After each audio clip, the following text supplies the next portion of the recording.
So let's return straight away to our top story, that breaking news from Lebanon. Fresh explosions have been heard in southern Beirut, Hezbollah's stronghold, during the funerals of 4 of yesterday's victims of those synchronized pager blasts.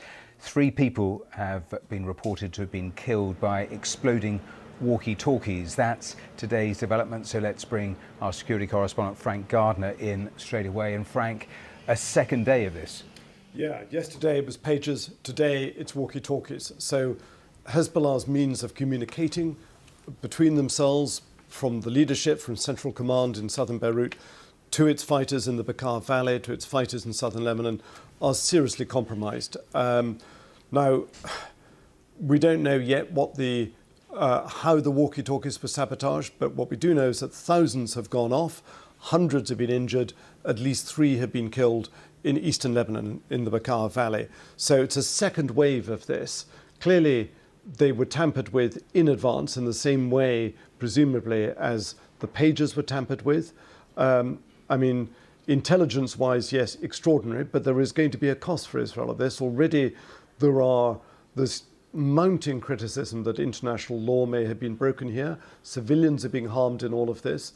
You know, Hezbollah, yes, it's a proscribed terrorist organization by many governments, but civilians who have nothing to do with Hezbollah have been injured in this, and the injuries are horrific because when these pagers go off, even though it's quite a low, small amount of explosive, if you're relatively short-sighted, as you know, you clearly are, you've just put your glasses on, so you know, you've got to raise the thing to close to your face to look, and then it goes off. There are people who've lost eyes from this, facial disfigurements. It's horrific, and so that's drawing a lot of criticism. Well, as you say that, I'm just reaching for a page with exactly a reference to that, with a doctor there in Beirut telling the BBC that at least 60% of the patients he'd seen had lost at least one eye, with also most losing a hand as well. So that absolutely coincides with what you're just describing there, and the other reports we've had of hand injuries, stomach injuries, eye injuries as a result of these explosions. One of the obvious questions, though, being asked is, why now?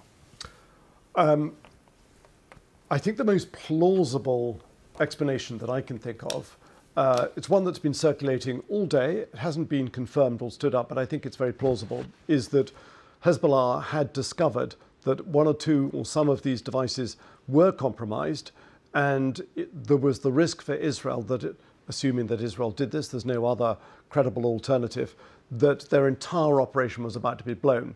So they had to use it or lose it. Now, it's possible that there is a massive own goal here for Israel in this, because think about it, if you've managed to sabotage your enemy's entire communication system, you know, they don't dare use mobile phones because they're hacked and tracked by Israeli intelligence. So they're using walkie-talkies and pagers, both of which are compromised. Now, the most effective time to use that is right at the beginning of a military campaign, where you essentially blind and mute your enemy. And there is no sign of a military campaign, even though lots of people in Israel are pushing for it. There's no sign of troops or in large numbers, columns of tanks moving up to the border. There's no sign of a big preparation of a big IDF, Israel Defense Forces, push against Hezbollah. So I think it's quite possible that Israel has shot its bolt too early here, and that this could be an own goal, because it's going to cost them. You know, there's going to be a lot of criticism. I mean, okay, they tend to shrug it off internationally, but militarily, they might have lost the element of surprise here, because Hezbollah is not going to make the same mistake twice. In terms of that basic question about how much closer this might bring us to an all-out war, what is your analysis of that? I don't think it's that likely, but, you know, famous last words, I don't want to be a hostage to fortune on this one, but Hezbollah they will retaliate, definitely, but they will almost certainly calibrate it so that it inflicts enough of a blow that they can say, we've hit back at the Zionist enemy and we have avenged the blood of our martyrs and so on, but not to such an extent that Israel feels compelled to then mount a massive air campaign that decimates southern Lebanon. And there are plenty of voices in Lebanon They've got no love for Israel, for their neighbour to the south, but they're calling on Hezbollah the whole time for restraint. And against the background of all of this, you've got Antony Blinken, who's been in Cairo, trying to push for a ceasefire in Gaza. If they can only get, and I was at the British Foreign Office last week at the Antony Blinken, David Lammy joint presser, and they said, look, we're 90% of the way there in this ceasefire deal. We just have got to do the last 10%, and that's the hardest bit, of getting it over the line. A lot of people are saying that the big stumbling block is Benjamin Netanyahu, who keeps finding reasons to not sign up to it. But plenty of Israelis say, well, why should we actually withdraw from the Rafah border between Gaza and Egypt, because Hezbollah will just smuggle weapons again through there. So that's the really difficult thing, to break that impasse. If you can do that, it lowers the temperature in the whole region. Critics have always made the point that they think that there's a danger that Antony Blinken and the Americans have talked up just how close a ceasefire actually is. But when you put the last 2 days' events in Lebanon into context with what Benjamin Netanyahu said was a new war aim, how do those pieces fit together, do you think? Yeah, I mean, look, I don't think that these explosions that have happened in these pagers and walkie-talkies, this won't be welcome in Washington. This is the last thing the State Department or the White House want when they're trying to calm the region down. They've got an election coming. They want to focus on things like that. What President Biden would love in his administration is to get a ceasefire deal in Gaza before he leaves office. Now, something like this is going to make it far harder to achieve that, because Israel is currently braced for some kind of retaliation, and there will be some form from Hezbollah. Iran has said, well, we've still got a score to settle with you here, because remember, there was the assassination of Ismail Haniyeh, the leader of the political wing of Hamas, right in the heart of Tehran at an Iranian government guest house. He was there for the inauguration of the president. That is so humiliating for Iran. So they feel they've got a score to settle. So the region is pretty febrile, pretty volatile, pretty tense.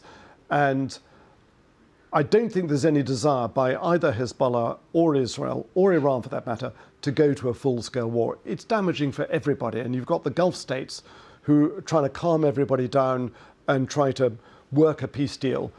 But unfortunately, the two sides in Gaza, Hamas and the Israeli government, are still too far apart to see that working.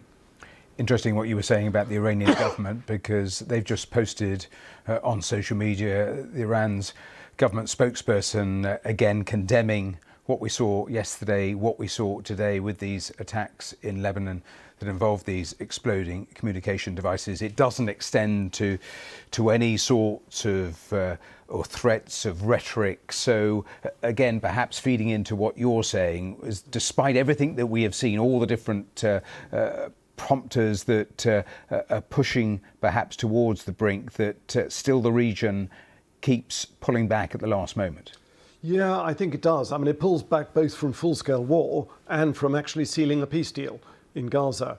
But I think all eyes tomorrow are probably going to be on the speech at 5 o'clock local time, Lebanon time, by Hassan Nasrallah. He is the leader, he's the head of Hezbollah. Now, in the past, we've watched with simultaneous translation his speeches, and there's a lot of very fiery rhetoric and angry words there, followed by very little action. Lots of people have said, is this going to be the clue? Is he going to declare all-out war? He knows that he's probably compromised. If there was a full-scale war, he's going to have to run for the bunker, because there are spies and agents for Israel, clearly, all around senior commanders. They knew where Fuad Shukr was on July the 30th when they targeted that senior commander in Hezbollah. I'm sure they know exactly what Hassan Nasrallah's movements are.